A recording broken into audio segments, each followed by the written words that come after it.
10,000 కలుగు డొన్నకైనను 11,000 ఎరుగు అన్నకైనను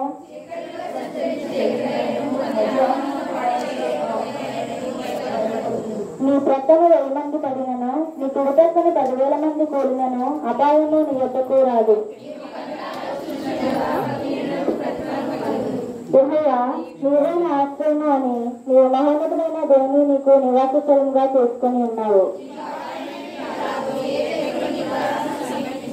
నీ మార్గములన్నిటిలో నిన్ను కాపాడుటకు ఆయన నిన్ను గూర్చి తన దూతలను ఆజ్ఞాపించును.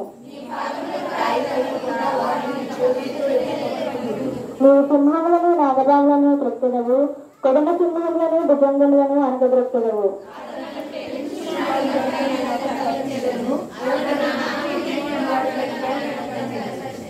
అతడు నాకు మొరపెట్టగా నేను అతనికి ఉత్తరమిచ్చేదను, శ్రమలో నేను అతనికి తోడై ఉండేదను, అతన్ని విడిపించి అతన్ని గొప్ప చేసేదను, యుద్ధాభిషేకంగా అతన్ని తృప్తిపరచేదను, నా రక్షణ అతనికి చూపించేదను.